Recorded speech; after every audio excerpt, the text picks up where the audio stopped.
Mm. Oh, that little bit of a breeze is so refreshing.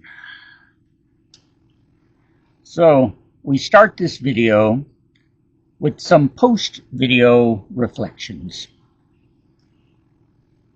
I've been on YouTube for, I don't know, about over 5 years now.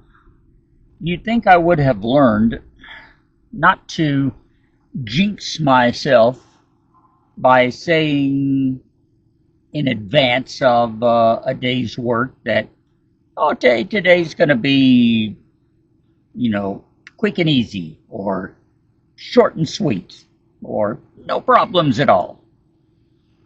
Because invariably, it doesn't turn out that way. Short and sweet.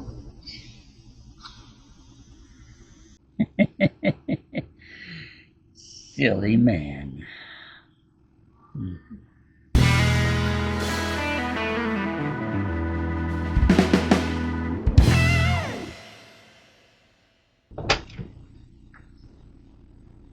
Hello again, my nomies, and welcome back to the MT and Me.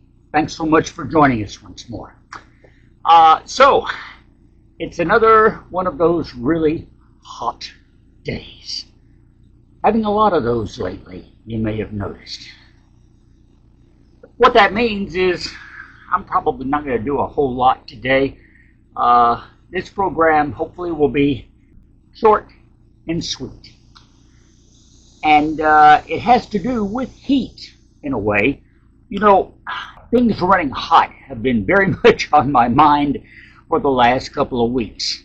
With that trip to Monroe a few weeks ago to visit with Bree, when my Equinox kept overheating on the way down and on the way back. And of course, we were talking about hot water when we were down there too, with the Impulse on-demand hot water tank. That's kind of a side subject. Fortunately, I think I've got the heating problem in the Equinox worked out. It was a matter of having the coolant diluted, which you definitely don't want to do in any kind of late model car, especially ones from the last, 20, 25, 30 years, because they're really designed to run with that coolant system at certain specifications. And I put too much water in, just adding liquid rather than adding antifreeze, and that diluted the coolant and caused my problem. So, drained, flushed, cleaned out, refilled properly, everything's working great, and I'm still driving in hot days of nearly 100-degree weather, and Lord knows what the heat index out there on the open road is. So, point is, I think that got straightened out. Now, that got me thinking about Pearl's cooling system here. Whenever I got Pearl, which was, 4 years ago now, something like that, almost, 5 years this November, her cooling system was completely intact. She'd been sitting on a dealer lot for about a decade and a half. And as far as I know, she really hadn't been moved in that length of time. But her engine and radiator and cooling system were full of coolant. Whenever I looked in the radiator, nothing but bright green liquid looking back at me, completely full right on the top. That probably helped to save her engine, keeping it in the fine condition that it is. Because after sitting through, summer heat, winter cold, and she was in Nebraska, so it got seriously cold on her. But no damage. That coolant was there. It didn't freeze up. It didn't boil out. And I dare say that really protected this Dodge 360 and kept it in the condition that it's in. Okay. So whenever I got her, naturally, in order to work on the motor, I had to drain the system, take the radiator out and all that good stuff. And it's been off ever since then. I still have it. The radiator's in good shape. I got some new hoses that I'll put on whenever I reinstall it. And something else. It's a brand new thermostat. I have no idea if Pearl's thermostat is good or not. What I do know is that it's probably at least 20 years old. That's assuming it's been replaced.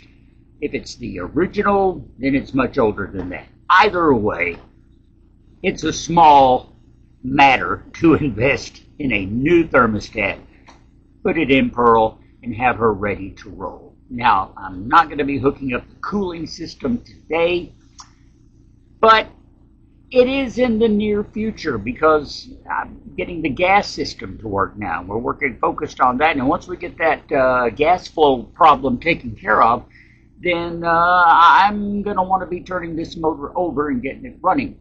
Can't do that without something to keep it cool while it operates. So we will be reinstalling the radiator with the new hoses and all that good stuff, and a brand new thermostat that we're going to put in today. Now, we're very lucky on this Dodge 360 LA that the thermostat is quite easy to get to. It's right here. I mean, dead centered on the very front of the engine block. It really doesn't get much easier than this. This is the old radiator hose.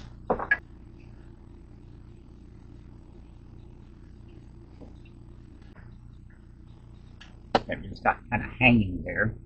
And, well, we might take it off, or we might just take the whole assembly out with the hose on it and then remove it. I don't know.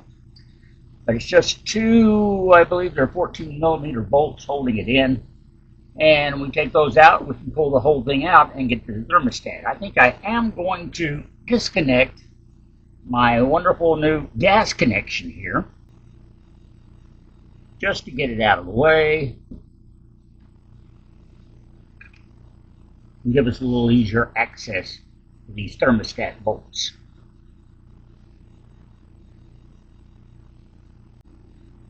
So, with all that being said, I have my trusty socket. Let's take out a couple of bolts and see where that leaves us.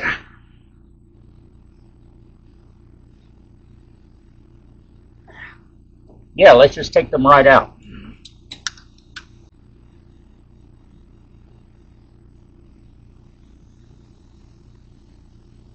Seriously? Try the other one. You know what? I can't get to it with the hose in place. So let's see about taking that hose off.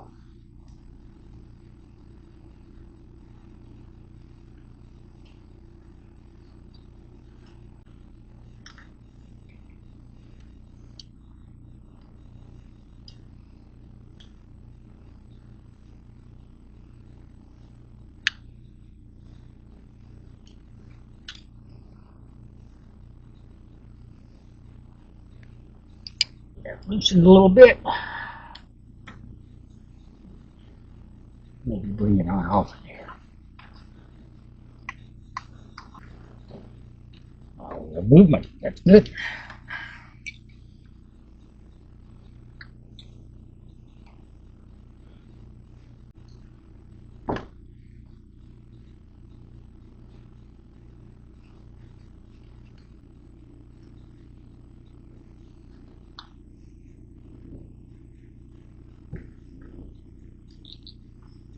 Finally.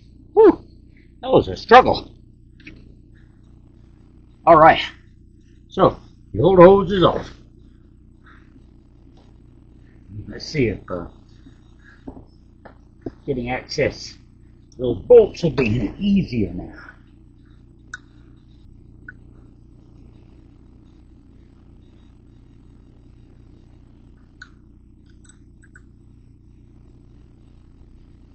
They are in pretty snugly.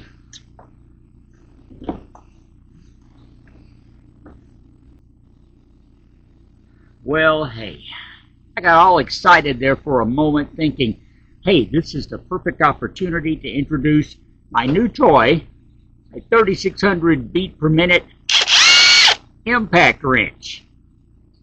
Yeah, which I'm looking forward to using, but not on this.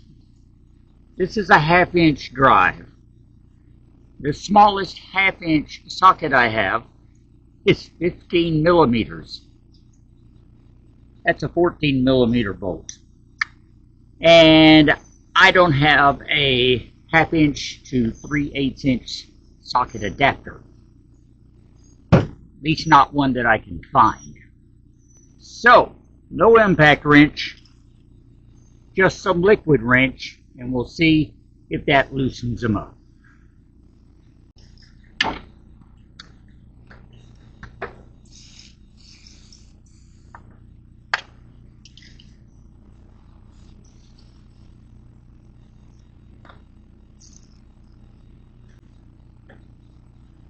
And now we wait.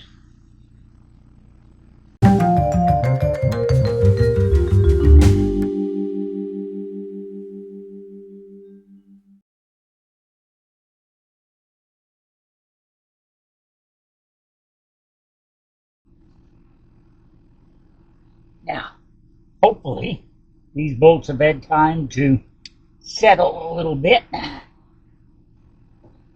I also have a little bit of extra leverage for my wrench. Let's see what we get.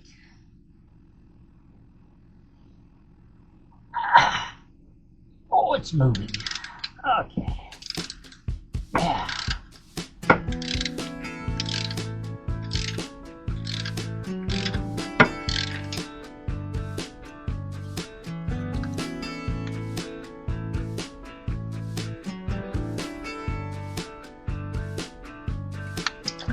All right. One bolt out. Let's see if we can get the other.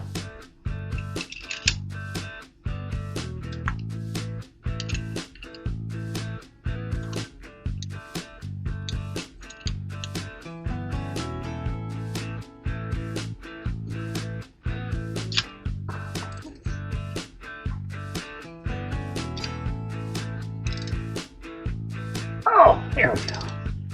All right.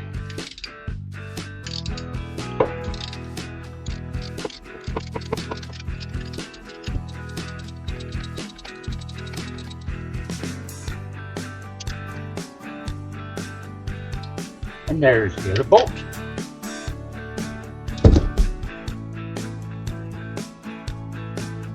And there's the cover and the thermostat.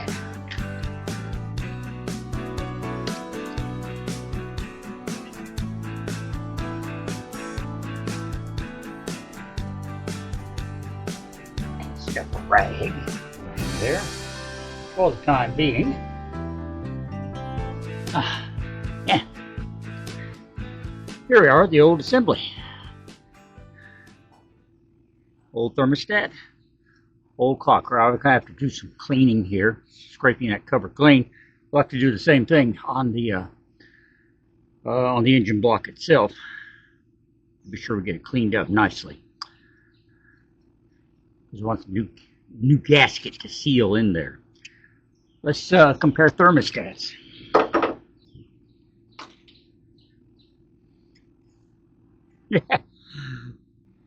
Guess which one is new?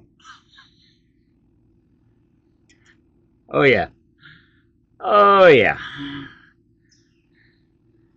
Difference is pretty evident.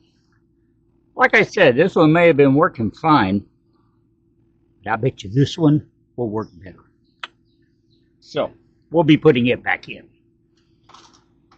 Apparently, what I don't have is a gasket. I'm not sure there was one on there. If it is, it's worn down so much that it's just disintegrated. I don't think this one was leaking by any means, but since I really haven't had the engine running, I couldn't tell you to be sure. So, thermostat did not come with a gasket. Apparently, put it in the right way. doesn't need one itself. But I think there should be a gasket around this other part to seal it against the engine block. Well, I don't have that today. And so that kind of leaves me with a choice. I can either go see if I can get one, come back and put this back together, or I can stop where I'm at in this ridiculous heat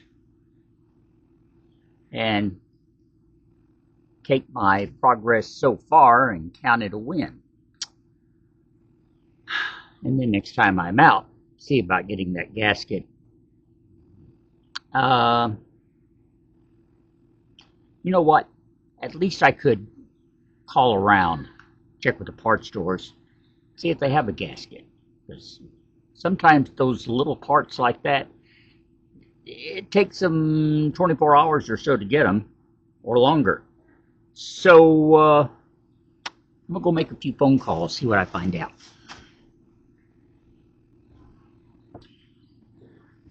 Okay, well, a few phone calls later, and it seems that the quickest I could have a gasket for this outlet cover is tomorrow afternoon. I have a very rather busy day at work coming up tomorrow and possibly the next day, and that's going to prevent me from getting out here and doing anything. Plus, I'm going to be out of time after that to get this video produced out and sent out to you so you can watch it like right now. Therefore, I'm kind of compelled to stop where I am.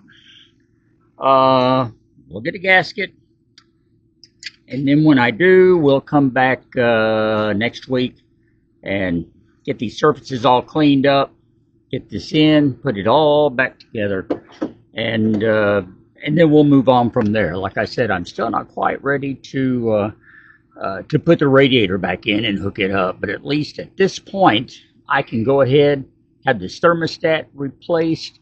I can go ahead and put the new hoses on, for that matter, and just stuff their ends to keep them closed off. And then when the time comes, we can just drop that old radiator back in place, bolt it in, hook up the hoses, and fill her up and rock and roll. Sounds easy, doesn't it? I'm sure it probably won't be quite that simple. I seem to recall somewhere earlier in this video, I said that today was just going to kind of be, quick and easy as far as, just a nice, simple, short and sweet, I believe were the words I used. So yeah, the video is turning out short, maybe not so sweet. Oh, I did get the old thermostat out. I just can't put the new one in quite yet. So we'll leave that hanging. But anyway, that's what I get for jinxing myself, I suppose. On that note, we're going to get out of here because it's doing nothing but getting hotter right now. I'm just getting hotter, so I'm going to find that cool spot once again to relax. Want you to stay cool yourself. Have a great week. Nomies, I love you guys. I appreciate you so much watching and putting up with my sometimes slow progress here on Pearl, here on the MT and Me. Below, you'll find links to buy me a coffee. Go to the mtandme.com. You can give me a thumbs up, of course. Please do that, and please subscribe if you're not already a subscriber. More thermostat work next time around as the heat continues to go on here on the MT and Me. Till then, I'm Russ. I love you, Nomies. We'll talk later.